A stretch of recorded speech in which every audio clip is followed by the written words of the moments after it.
अर्चनीय वंदनीय सद्गुरुदेव पूजनीय संतजन, इस उपदेश को सुन रहे अध्यात्म प्रेमी सज्जनों, देवियों, माता एवं बहनों, आज मैं आप लोगों को बताने जा रहा हूँ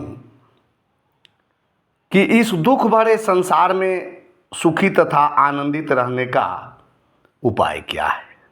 प्रत्येक व्यक्ति जीवन पर्यंत सुखी जीवन जीना चाहते हैं, परंतु अंतोगत्वा दुखी क्यों मिलता है। एक बात जान लीजिए, आदमी दुनिया की वस्तुओं, धन दौलत, इज्जत, पद प्रतिष्ठा पाकर इतरा जाता है, अहंकार कर लेता है। जवानी, पद प्रतिष्ठा, माना गया सुख सभी के सभी कम दिनों के लिए, चाहे वह जितना भी विद्वान पूज्य धनी क्यों न हो, सब के सब छूटने वाले हैं। बड़े बड़े महलों से तथा झोपड़ियों से एक समान लाशें निकलती हैं। शिक्षित तथा अशिक्षित, राजा प्रजा, डॉक्टर वैद्य, सभी के सभी मरते हैं। बड़े बड़े लोगों को तिरस्कृत होते देखा गया है। जानते हैं, जब श्री राम लंका विजय करके अयोध्या वापस आए, सीता जी रानी बनी, लेकिन पूरे अयोध्या में राम और सीता के बारे में कानाफूसी होते देखी गई कि सीता लगभग 20-22 महीने रावण के यहाँ रही और राम उसे सीता को खुशीपूर्वक महल में रख लिया। सिर्फ एक धोबी की ही बात नहीं थी, पूरे अयोध्या में इस बात की चर्चा थी। वाल्मीकि रामायण में वर्णन आता है कि अयोध्या की जनता चर्चा करते थे कि जब राजा ही ऐसी स्त्री को घर में रख लेगा तो हम लोगों की बहू बेटी चाहे कहीं चली जाए, कितनों दिनों तक कहीं रहे, फिर वापस लौटती है तो रखना ही पड़ेगा। यह सब बातें गुप्तचरों के द्वारा जब राम को मालूम हुआ, राम बहुत दुखी हुए। सीता निर्दोष थी, लेकिन निर्दोष सीता को राम घर से गर्भावस्था में निकाल दिया। राम तथा सीता जी को भी तिरस्कृत होना पड़ा। आज उसी अयोध्या में सीताराम का जाप लोग करते हैं, घर घर। सीता जी बिल्कुल निर्दोष थी। धनी गरीब, शिक्षित अशिक्षित, तिरस्कृत पुरस्कृत, सबको एक न एक दिन मरना है और जीवन भर सम्मान अपमान सहना पड़ता है। फिर हम सबों की क्या बात। अगर सुखी जीवन जीना चाहते हैं तो वैराग्य को जानो। वैराग्य का मतलब घर छोड़ना नहीं है, कपड़ा बदलना नहीं है। वैराग्य का मतलब है मोह छोड़ना, आसक्ति को छोड़ना। जिस प्रकार नौकरानी, दाई धनवान व्यक्ति के यहाँ उनके बच्चों को दूध पिलाती हैं, तेल लगाती है, खिलाती है, लाड़ प्यार करती हैं, सीने से लगा करके सोती है, लेकिन अपना नहीं मानती। और जब नौकरी छोड़कर चली जाती है तो जाने वक्त कोई मोह नहीं करती, समझती है कि अपना नहीं है। इसी प्रकार हम सबों को रहना है। वैराग का अर्थ होता है निर्मोहता। भक्ति, ज्ञान तथा वैराग जीवन का मूल है। भक्ति का मूल अर्थ होता है विभक्त हो जाना। भक्ति का अर्थ है अनुराग, प्रेम, समर्पण। जहाँ से बुद्धि शुद्ध हो वहाँ प्रेम करना। बहुत लोग कहते हैं भक्ति करना बकवास है, हम भक्ति उक्ति कुछ मानते ही नहीं, लेकिन वो भी भक्ति करते हैं। बीड़ी से भक्ति करते हैं, तंबाकू से भक्ति करते हैं, पान गुटखा से भक्ति करते हैं, शराब से भक्ति करते हैं। भक्ति तो करते ही हैं, लेकिन अविवेकपूर्ण करते हैं। लोभ मोह काम वासना की भक्ति तो करते ही हैं। कौन व्यक्ति है जो भक्ति नहीं करते। विवेकी ज्ञानवान की भक्ति होता है स्वयं को जानना, स्वरूप का ज्ञान होना। मैं कौन हूँ, मैं क्यों यहाँ आया हूँ, मेरे यहाँ आने का उद्देश्य क्या है। और यह तभी संभव होगा जब संत जनों, ज्ञानियों, वैरागियों की भक्ति करोगे, उसकी सेवा करोगे, उसे समर्पित होकर सेवा करोगे। निज स्वरूप का ज्ञान होने से ही सुख और शांति की प्राप्ति होगी।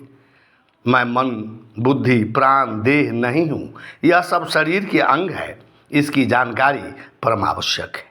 मैं शुद्ध चैतन्य हूँ, देह स्थूल है और प्राण उससे भी सूक्ष्म है। देह मिट्टी की है, प्राण हवा की है। मन संस्कारों का समुच्चय है, बुद्धि ज्ञान का अंग है, लेकिन ज्ञान चेतन को होता है। क्या खाना चाहिए, क्या नहीं खाना चाहिए, इसका ज्ञान होना चाहिए। दुनिया को तो हम नहीं रोक सकते, लेकिन खुद को तो रोक सकते हैं। दुनिया पान बीड़ी तंबाकू शराब का सेवन करते हैं, उसे हम नहीं रोक सकते, लेकिन खुद को हम उससे रोक जरूर सकते हैं। इसलिए अगर सुखी पूर्वक जीना चाहते हैं तो इस पर विचार करना होगा। थोड़े समय के लिए रहना है, इस अपने कल्याण के बारे में हम सबों को सोचना है। जीवन में पढ़ाई की आवश्यकता है। पढ़ लिख कर हम डॉक्टर, इंजीनियर, बीडीओ, सीईओ इत्यादि तो बन जाते हैं, लेकिन जीवन कैसे जीना है इन सारी बातों को वहाँ नहीं पढ़ाया जाता है। सुख शांति कैसे मिलेगी यह नहीं पढ़ाया जाता है। हम नौकरी करके धनवान तो बन सकते हैं, लेकिन शांति कैसे प्राप्त होगी इसका बोध संतों ज्ञानियों से मिलता है। अगर धनवान होने से शांति मिलती तो धनवान लोग आत्महत्या नहीं करते। जीवन जीने के लिए भौतिक वस्तुओं की आवश्यकता होती है और उसके लिए धन की आवश्यकता है, लेकिन सुख शांति के लिए आत्मज्ञान का होना परम आवश्यक है। काम कमाना खाना संसारी धंधा है, जीवन के लिए जरूरी है, कमाना चाहिए, लेकिन कमाते क्यों हैं? खाने के लिए, ठीक है। खाते क्यों हैं? जीने के लिए, वो भी ठीक है, लेकिन जीना क्यों है इसकी जानकारी बहुत कम लोगों की है, और यही जीवन का मूल उद्देश्य है। जीना है कल्याण के लिए, और कल्याण का अर्थ होता है दुखी न होना। दुख से मुक्त होना ही कल्याण है। अब जानना है कि हम दुख से कैसे मुक्त होंगे। धन के हिसाब से आमदनी को देखते हुए उसी अनुपात में खर्च करना चाहिए। अपने पड़ोसी को कभी भी तुलना नहीं करना चाहिए। हम शांति और सुखी पूर्वक जीवन जीना चाहते हैं, जो है उसी में संतोष करें, खुशहाल स्थिति में रहें। जो भी धंधा करते हैं ईमानदारी पूर्वक करें, जहाँ भी रहें संतुष्ट रहें, क्योंकि लोग लेकर कुछ जाना नहीं है। अगर आपके पास धन है, रुपया है, तो आप दूध दही मलाई खाइए, अगर नहीं है तो चावल रोटी खाइए, अगर वो भी नहीं है तो चावल नमक खाइए। इससे तो कम में काम नहीं चलेगा।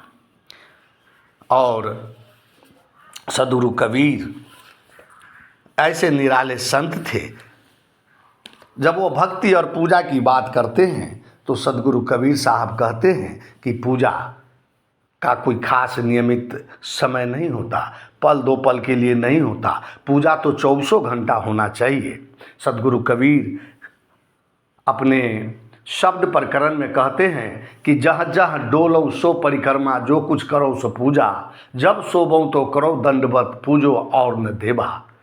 बड़ी सुंदर भक्ति और पूजा के बारे में बता रहे हैं कि मैं जीवन भर जहाँ जहाँ भी जाता हूँ वही तो परमात्मा की परिक्रमा है, और जो भी कार्य करता हूँ, खेती करता हूँ वो पूजा है, गाय पालता हूँ पूजा है, कपड़ा बुनता हूँ पूजा है, जो भी काम करता हूँ सब पूजा है, सब सेवा है। और जब मैं सोने जाता हूँ वही दंडवत है। फिर अलग से किसी देवी देवता को पूजने की जरूरत क्या है। सद्गुरु कबीर कहते हैं कि आँख न मुंदो कान न रुंधो, काया कष्ट न डारो, खूले नैन हंस हंस पहचाने, सुंदर रूप निहारो।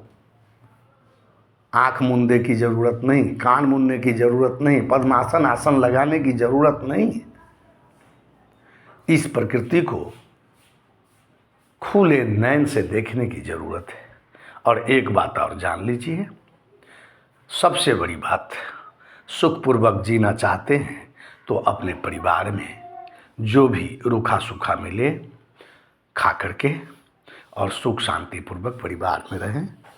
साफ बंदगी साफ बंद